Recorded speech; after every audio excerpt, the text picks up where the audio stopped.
Good afternoon, everybody. Thanks for joining us. My name is Dr. Lynn, and I work with the Nationally Competitive Scholarships Office.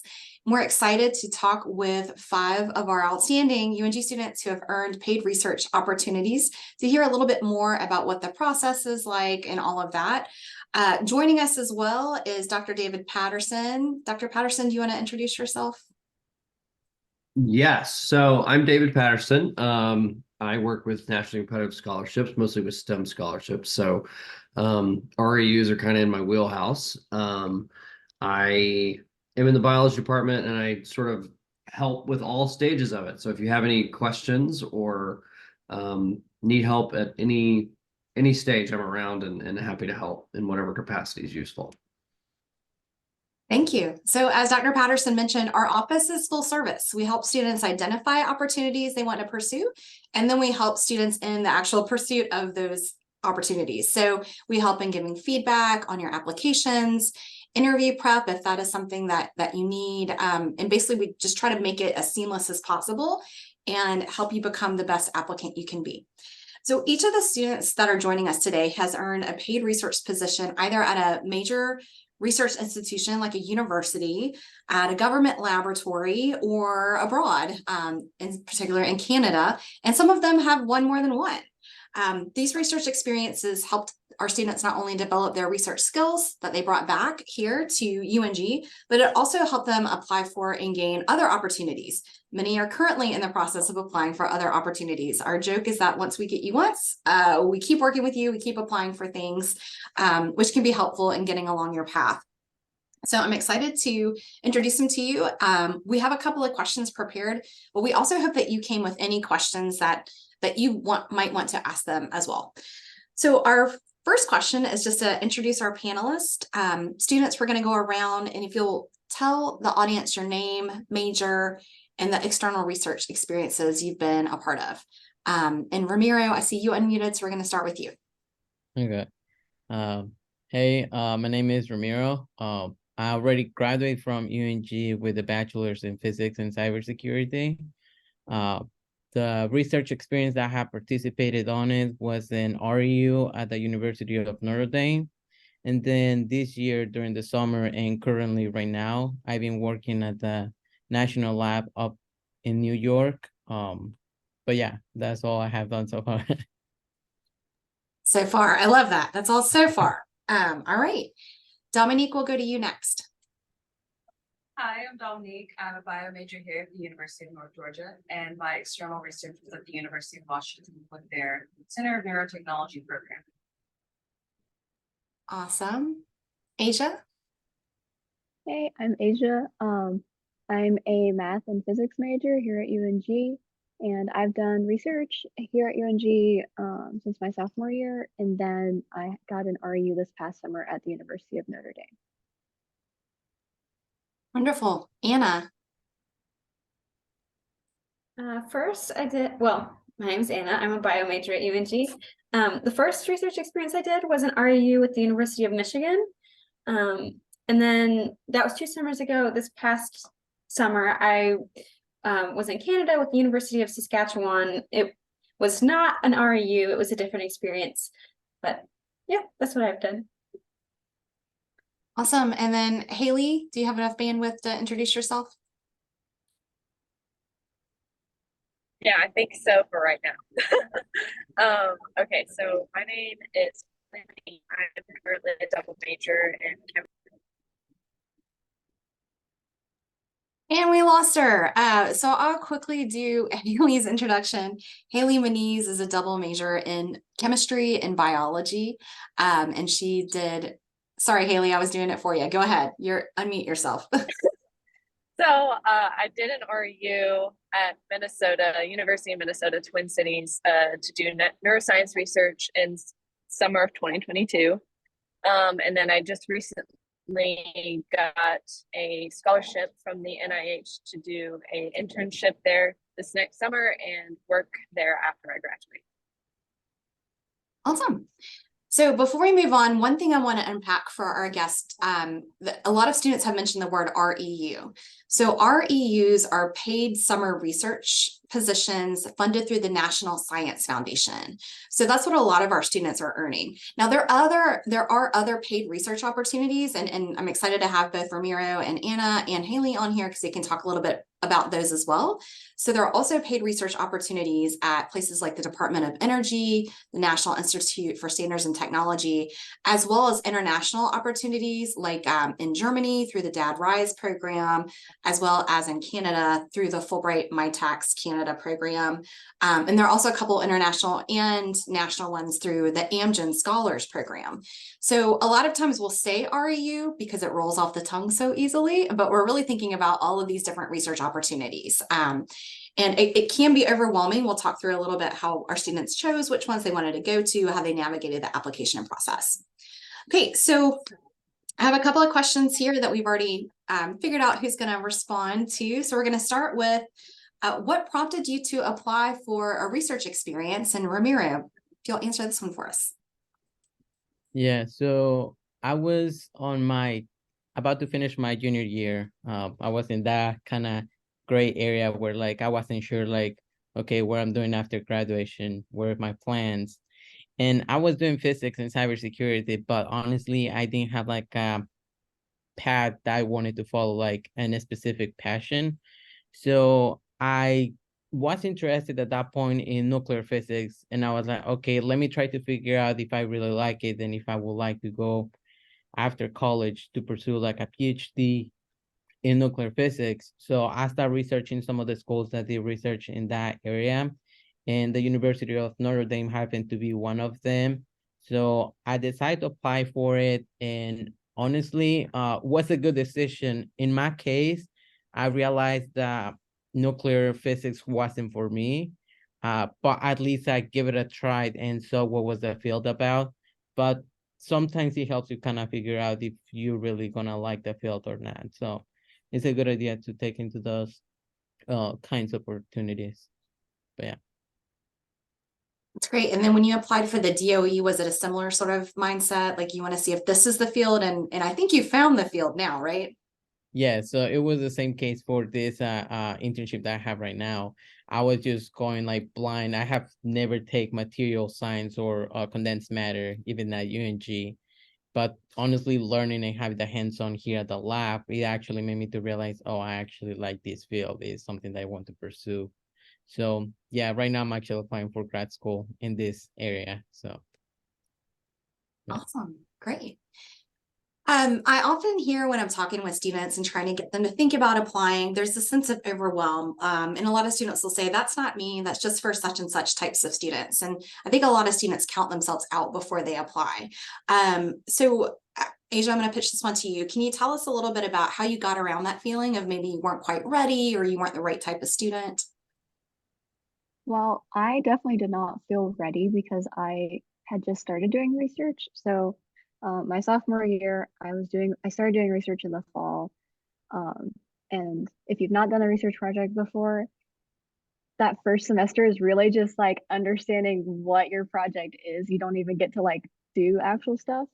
But I think having that connection with my research advisor is really what gave me the motivation to do it, because what being in a research group and having someone to lead you through the process of doing research does is it pushes you to do things like my research advisor encouraged me to apply for Goldwater. It's a national scholarship for people who want to go to grad school, and that was my goal.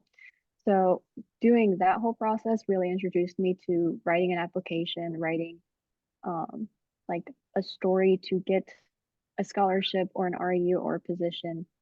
And so that gave me a lot of background to start applying for my REUs. And it also gave me a lot more focus in my goals, because I like to think of REUs specifically, so like at a university, as like an internship for their graduate school program, because when you're there, they're just trying to sell you like come to our program essentially, and they're seeing how you're doing. And if you're a good student, they'll usually like waive the application fee for grad school there and stuff like that.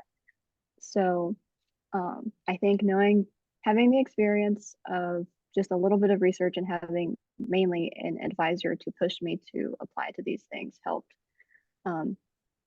me not even like have the motivation, just do it, because otherwise I wouldn't have known about it. I'd been too busy with my other classes. So having that person to guide you, and also knowing like I do want to go to grad school, so I want to get this experience with an REU to see like, do I actually want to go to grad school / can I handle it and stuff like that. So yeah. Awesome. So I love that you said it was sort of like applying for one thing led you to apply for the next. I think we kind of get hooked sometimes, right? On once you do it the first time, you realize it's not that bad. We can keep applying for things and it gets a little bit easier and easier. And it also helps you figure out what the next step might be. I love that in both of your answers, right? Like you went in thinking one thing and then things moved around, shifted and changed as you kept applying for things, figuring out what your long-term goals were. Awesome. Okay, and so that leads us to our next question, and that's what was the application process like? I mean, we've talked about lots of different opportunities. How do you find them? How do you decide which one to apply for? What are you doing when we say apply for one? Dominique, I'll pitch this one over to you. Absolutely. The best word to explain the application process as well is long. It's a very long process. Around a year ago is when I first started hearing about REUs, and immediately after I started hearing about REUs, that's when I started going through the NSF database. You know, going through all the REUs that were interesting to me, they weren't interesting to me. Maybe they're interesting and they're not doing it next year. You know, weeding through that was the first part, and then all the drafts, so many drafts. You typically start your drafts end of December. You at least want to have a stable one by then. And then it's back and forth typically with someone who's on your campus. What's good, what's scrap, what can you get better perspective on? Yes, it's a very long process. And even not just when you start looking at REUs, but process beforehand, you know, making connections on your campus to even learn about REUs. It's a very long process, but it's very satisfying to have it all come together. And can you tell them like, you know, when you're writing, what sorts of things are you writing for the application? Like, what are the application materials typically like? Absolutely. They typically have the same components. Usually you're going to ask for a letter of recommendation, which obviously doesn't come from you. You're most likely going to have to do a personal statement. That's going to be, what have you already done? Why did you do those things? What did you gain from those? You're also most likely going to do your aspirations. So all of that is just, this is what I've done, and because of that, I want to go into neuroscience, for example. That's where I'm going. You just go on and you build on that, explaining why you want to do those things, why do you feel like you're going to do those things and do it well. Another thing that is particular for some programs, I did this for my CNT program. They might also want a diversity component. So, you know, this is when you bring in if you're a minority, if you're a woman in STEM, maybe if you grew up under the poverty line. These are all things that make you unique and why your perspective is different from maybe other people's. I feel like those are huge components I saw when I was applying for REUs. Wonderful. Thank you. That was very comprehensive. I should have you start mentoring people on your campus. That's good. All right. So the next question is, as Dominique said, it's long and there's lots of opportunities. There's the NSF ones we talked about. There's the Department of Energy. There's the Canada. There's just lots of potential possibilities. Haley, I'm going to send this one over to you. I think you're in a good spot, it looks like. Can you tell us a little bit about how many you applied for at a time and how did you juggle applying for so many different opportunities? And you in specific, because of your dual interest, you applied for a lot of stuff at a time. And I know you have some super organized ways you went about it.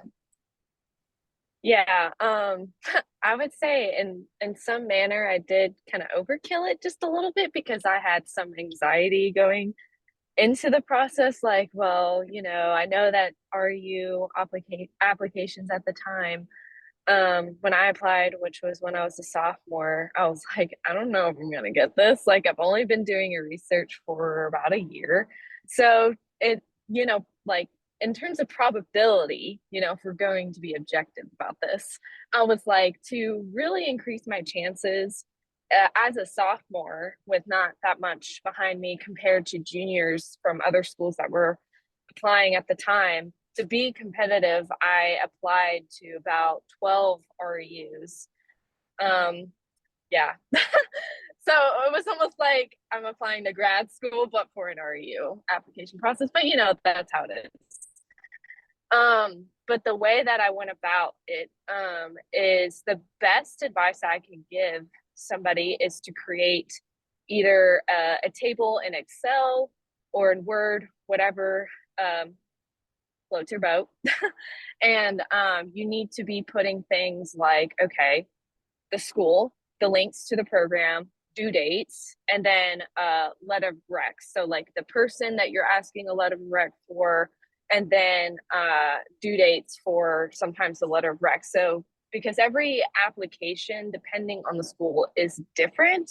Sometimes they like things done all at like one date, or sometimes they're pretty like flexible about things. Where like, okay, the application's due on this day, but letter of recs is due like 2 weeks before, 2 weeks after. Like there's some cases like that, but you need to document that in your table. So if you're applying to something like all of it in one place at all times, and then you can check it off by either saying, okay, all my letter of recs got turned in, let me highlight it green or something like that. So you're keeping track about what's already been turned in. But that's just in case of REUs. But in the grand scheme of things, of balancing all that with like coursework is a little different. So you have to start way earlier than what you think you would. So I had some applications that were actually due in November. So I started doing research on all my RE stuff in like September, October, started working on drafts in October so I could get my ones done that were due in November in time. And then all the ones that were due in January, I worked on literally right after I turned in my November applications all through December, and then all the way up to like the very last week that I think it was about 10 that were due in January. And I had to like give my professors, you know, time to like create all these letter of recs too. You gotta like kind of work it both ways on your schedule and then on other people's schedule. So again, that takes like several months to really organize, like Dominique was saying earlier. So ultimately, takeaways are be organized with a table of some sort with especially due dates for your application and letter of recs. And then secondly, make sure you're giving time for yourself and other people who are involved, like your letter of recs and people who are editing your application, to ultimately set you up for the best possibility or best shot, you know, in getting an REU. And that's kind of how it happened. Awesome, thanks. And you gave one of our other big pieces of advice, and that's start early. Contact Dr. Patterson, contact me, and let's sit down and help you figure out which ones to apply for, and then set up a timeline, like Haley said, so you can start sending in drafts, we can start giving feedback, and we can make sure you have a really good product submitted, hopefully not an hour before the deadline, but maybe a day before the deadline. None of you have ever submitted anything close to the deadline, right? No. All right. Can I add something on to Haley's comment? So I think she brought up a very important point of using Excel or Word or something to organize everything. And so when you go to the link that Dr. Lynn put in the chat, you can scroll down to the bottom of whatever your discipline is, and you can actually download an Excel file that has a list of your disciplines REU programs, and it has a lot of information already on it, like the name of the program, the contact person. The one thing it doesn't have on it, which is odd, is the due date for the program. Doesn't make sense, but it doesn't. But you could start with that and just sort of eliminate the ones you're not interested in and use that to sort of build the model that Haley's talking about to maybe save a little bit of time. Yeah, I forgot to mention that because Dr. Lynn, you said that I like do a lot of things, which is true. To like actually go through and pick programs, I would say that was the second most thing that took so much time. Yeah. Because it's almost like you're looking for labs for like grad school, but you're looking for labs for like REUs. So you have to like read through these like lab pages, these descriptions, and see how many actually fit your interest is gonna apply and you're not a great fit, and you just wasted your time applying to that program, right? So you got to keep a tally about how many people you're actually interested in based off the programs that you're looking at to, again, maximize your shot and actually getting an RU. Yep, that's a really important point. That segues perfectly into our last question in this section, and that's what was the hardest part of the process? Anna, I'll pitch it over to you. Yeah, the hardest part is always, for me anyway, has been picking what I'm interested in. And like people have said with the REUs, when you go and scroll through all the different possibilities, you're like, oh my gosh, what do I narrow it down to one? Am I even qualified? Is there something else that I would be more excited to do? And then specifically for my Canada experience, I applied once, didn't get in. That's when I did my REU the summer after I didn't get into that. So then when I came back to reapply the next fall, because I still had every intention of going to Canada to do research if I could, now I was trying to pick things that I was interested in, but they were completely different from what I had been interested in the first time around. Because of my REU experience, my interest had changed, my skills had changed, and I just knew more about the stuff that I wanted to do. So I didn't end up reusing my personal statement that I had already written for this, like spent months, lots of drafts, lots of time in the writing room in Dr. Lynn's office, rewrote the whole thing because my experiences had changed. And then for the Fulbright Canada, you go through several rounds of the application. So first you're accepted, then you have to rank projects, then you have to talk to the professors, and then you find out. So that's what was difficult for me, was, do I pick this? What if I picked wrong? That's what I thought was hard. I think that's a really good answer. And I also appreciate that you shared that you don't win everything you apply for. I think that's something that is a misconception. You know, it's easy to see all your amazing names and lights on UNG News, and we know you apply for tons of stuff, but the reality is we can't get everything we apply for, unfortunately. And so kudos to everybody on here for taking a second shot at it, right? If you didn't get it the first time, and maintaining that pushing through. We do recommend that students apply to at least 5 research opportunities. We recommend you look beyond just the NSF and look at some other opportunities as well to kind of mix it up. I would say 10 is not a bad idea. Maybe not 12, like Kaylee said, it gets a little bit unwieldy after that. But we do encourage you to apply to lots of stuff. So I'm going to pause here and see if any of our folks that are hanging out with us have any questions before I move into what the RU itself was like.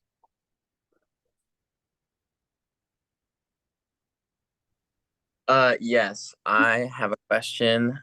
So for applying, what is like the biggest thing that they look for? Like previous research experience, or like it's fitting what you're trying to get into and stuff like that? Okay. Ramiro, go ahead. Okay, so in this one, I particularly didn't have too much experience doing research when I applied to the REU. I barely started doing research with Dr. Bunton, so I was like maybe a month within the research before the application was due. And one of the things they ask you are like, do you have any previous research experience? And honestly, like I think Asa was the one who mentioned it, you only are getting used to the project at the beginning. It's not like you're actually doing any work. So by that time I have done a little bit of like reading, but I have just done a little bit of setup. So it was not anything major. So whenever I applied to the REU, I was like, hey, I just started doing research. So sometimes you can be honest saying like, hey, I'm enthusiastic about this opportunity. I have already started my path into going for research, but I just have not that much experience. And honestly, I didn't thought that I was gonna get in. I made the mistake of only applying to that one. I was in the gap where like, oh, I don't know if I really want to do this or not anymore. but I ended up submitting the application even though I didn't have that much research experience. And I mean, I end up getting it. So sometimes even if you think you don't qualify, just submit the application. You never know what's gonna happen. At least that was the case for on my situation. I have a little bit of insight into Notre Dame's REU too. They do, I know, look at GPA. So the REU head told me that he doesn't look at anybody below a 3.8 GPA. Not all REU programs are like this, but this is just an example. And at Notre Dame's REU specifically, he was looking for people who didn't have as much research experience or at smaller universities. And I was also going to apply for another one this summer. It's like at Oklahoma State University, and I met one of the guys involved with that. And they're also looking for people with like little research experience, but not he actually told me to not apply because I already have a research experience in the summer, and he was like, you will probably not get in if you already have experience. So certain programs really look for that. I've also heard other programs are not always like that. They do kind of want you to have research experience because they want productive people over the summer. So I think it really depends on the program, and the best advice I can give is to just find out who the REU head director is and email them and ask them like, hey, what are you guys really looking for? I don't have a lot of experience. I do have a lot of experience. How is that going to affect how you guys look at my application? Yeah. Yeah, I think a lot of times just reading between the lines on what they're asking and seeing, trying to align what they're asking for with your experience can be really helpful. Anna, did you want to did Asia cover what you had to?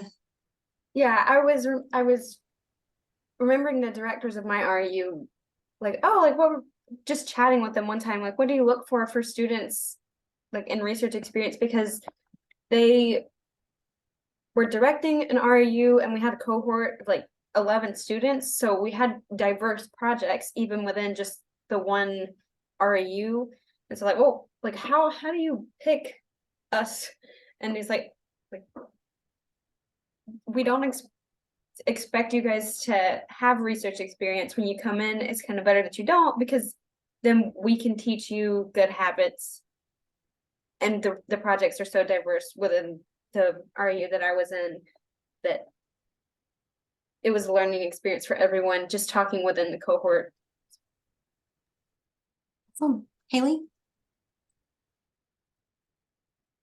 Yeah, so I think like adding on to everybody what they're saying and also reflecting on my own experience, I think when I was applying, I had severe anxiety because I thought I was lacking in my application, specifically in the research, because I'm like, okay, I'm applying to a research internship. What are the qualifications involved with a research internship? You would think it would be like, okay, I need to have, some significant amount of experience to apply. But in some cases, it's not like that.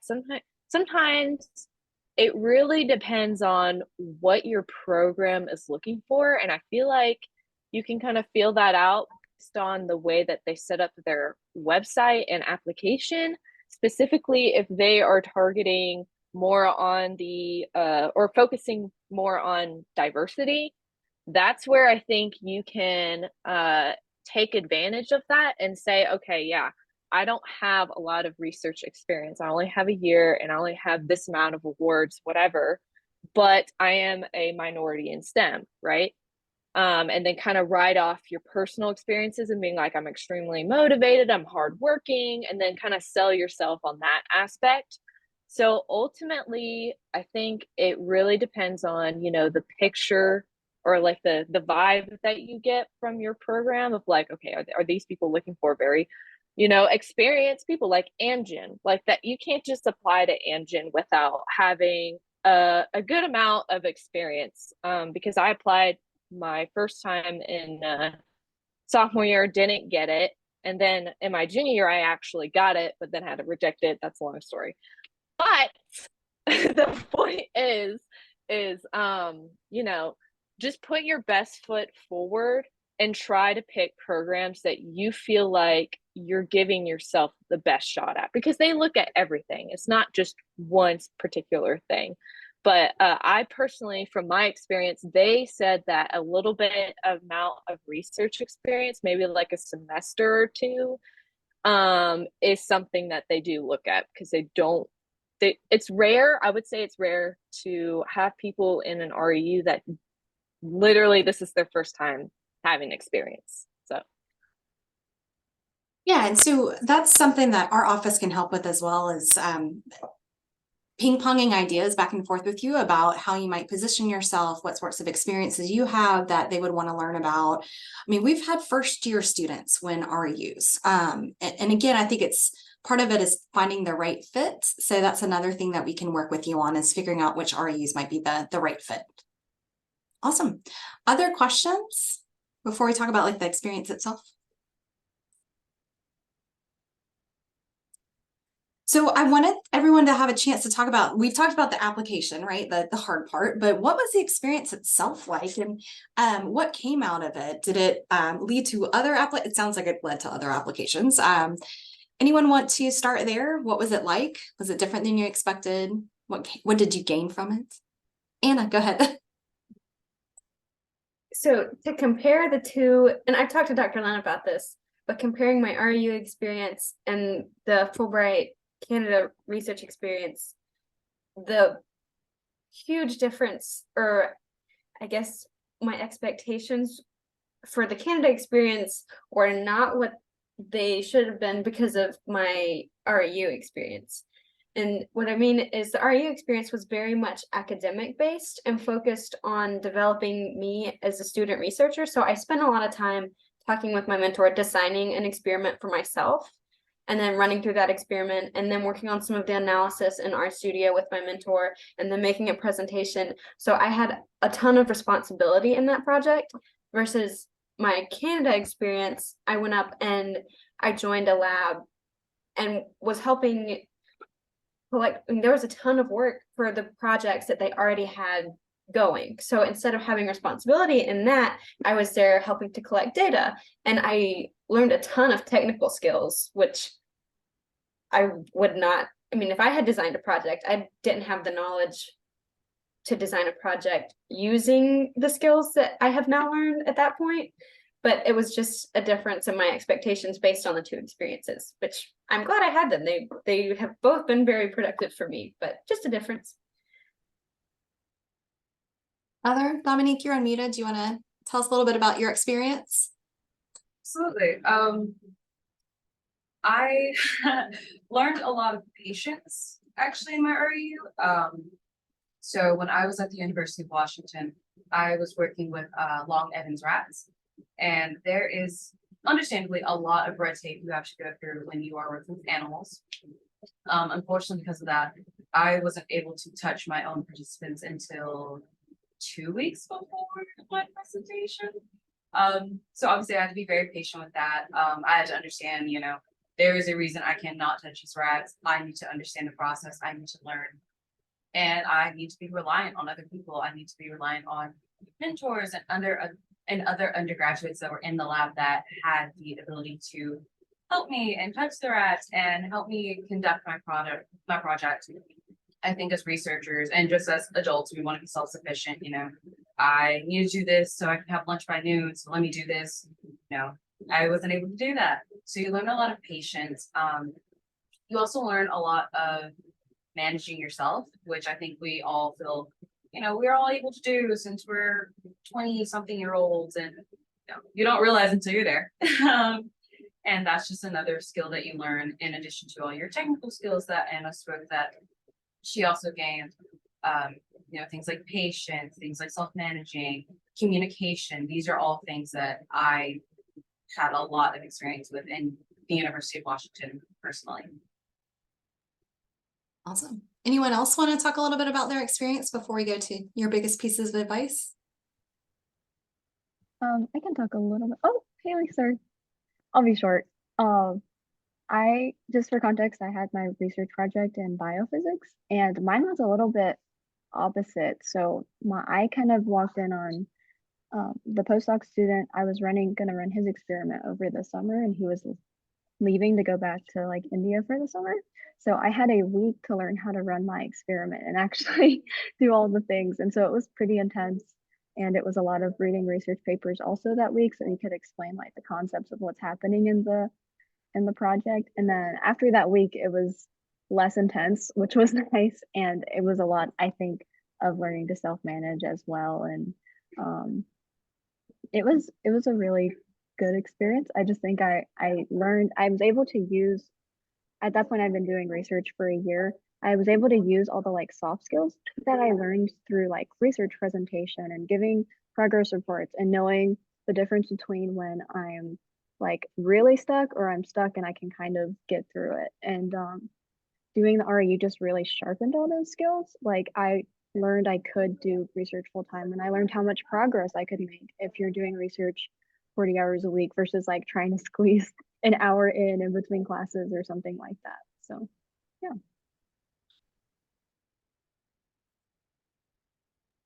Haley, were you gonna go? Yeah. Okay. Where do I start? So, well, basically when I started my REU, this was the first time I actually joined a lab. So the setup was like, okay, there's a lab manager.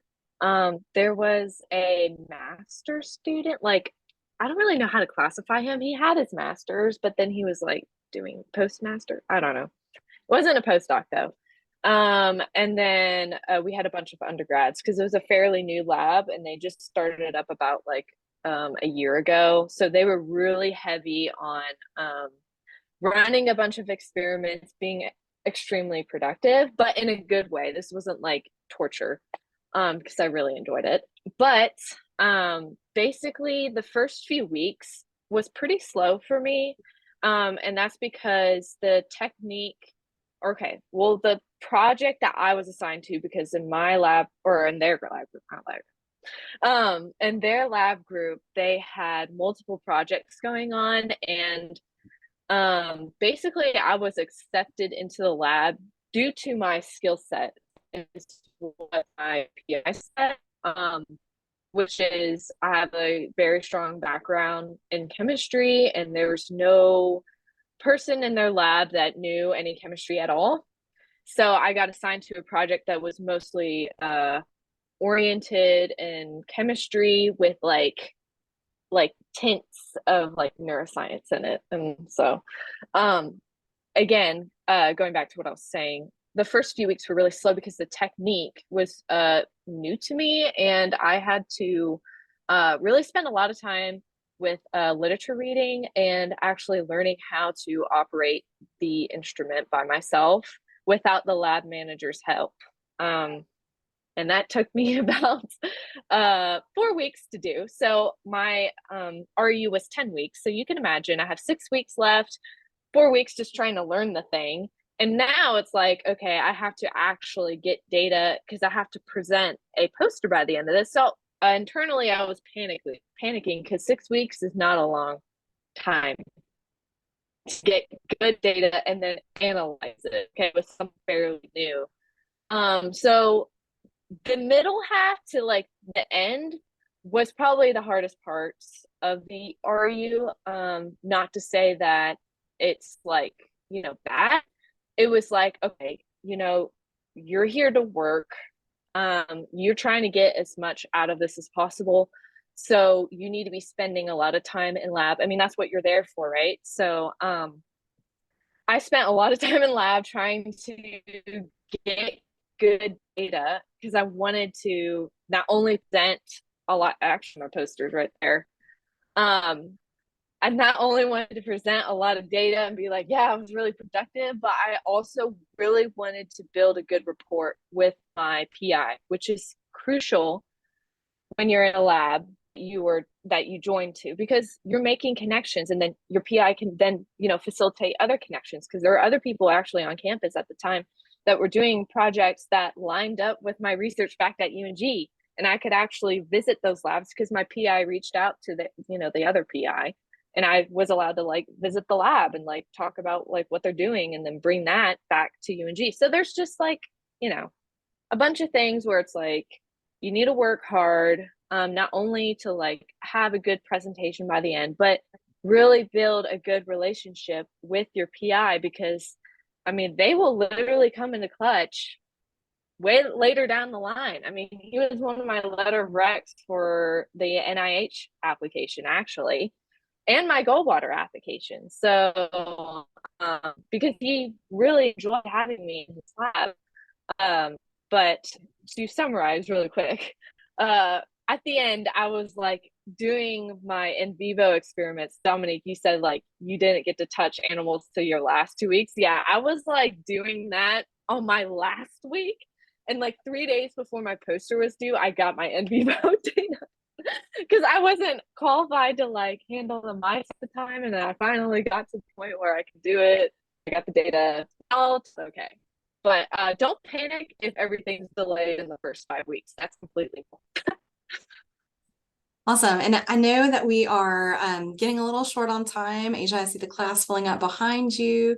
So I want Ramiro to be able to answer this question too. And as we're sort of wrapping up, the only last question I'm going to have is what pieces of advice do you have? And before we hear Ramiro, I think everyone agree one of the biggest pieces is reach out to Dr. Patterson or I to get some help, right? Okay, awesome. So Ramiro, will you tell us a little bit about maybe your experience and the differences between working for a government lab and the NSF REU? And panelists, while he's doing that, if you would be okay with our folks watching, if them individually contacting you, I think that might be helpful as well. Feel free. Victoria and Ian, I think I've found your emails already, so I'll send an email to you as well. But Ramiro, we'd love to hear about the differences between your two opportunities. Okay. Yeah, like Aisha mentioned, her work was also, my work when I did the REU was also intense at the beginning because they were getting ready for experiments. So sometimes when you join the summer internships, you either like at that point where like they are like at the boom of the experiment, or you're probably just waiting to figure out what was the project gonna be about, and then later at the end, like Haley mentioned, you start doing your actual data collection. So it kind of varies. So during the RU, I actually spoke to a grad student who was in the same group, the one that actually mentioned about Brookhaven National Lab. I did not know about these labs before. So he brought it up to me and he was like, yeah, you should look into it. I applied for the fall and then he got in, and he also took a year gap like I did to kind of figure out the field that he wanted to go. And he said he did like it, what he did in the national lab. So that's why he went to grad school. And that's kind of source the pathway that I'm following as well. I didn't do as much as networking as I did, as I'm doing right now at the national lab. I feel that's one of the biggest things that have changed from the RU experience to here in the national lab. One of the main reasons is because I'm staying like in a community, I guess, dorm house kind of guess. So they give people from all over the US and abroad that we share the kitchen. And sometimes I'm just in the living room and I just happen to see people who are from Japan, China, Korea, France, Germany. And it's just it's really nice to kind of chat with them and see what kind of research they do, but also kind of gives you that mindset where like, okay, you talk to them about something and sometimes they're like, yeah, I really haven't heard that before. So it's kind of surprising for you that they don't know about the field, but it's because of the expertise that they have. So that was one of the misconceptions I have going into applying to grad schools. I feel like, oh, people after they leave with their PhD, they know a lot about different fields, but that wasn't that case.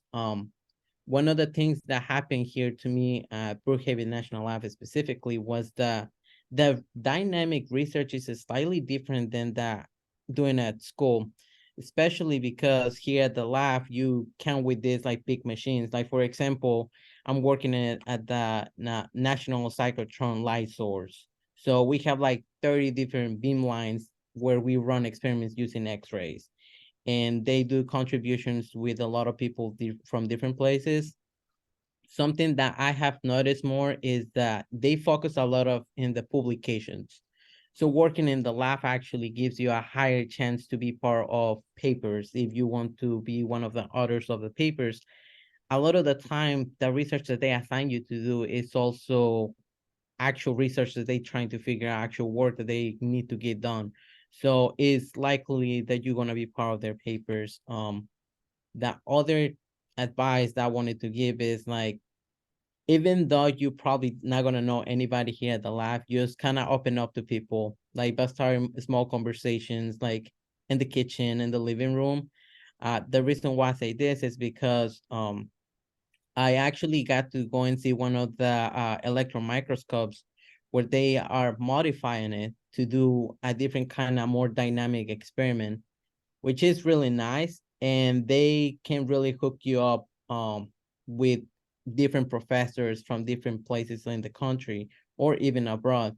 So that was the biggest thing I noticed, the difference between the school research, like a university specifically, to the lab, is that you get exposed to more diversity, a more diverse community, which is really important.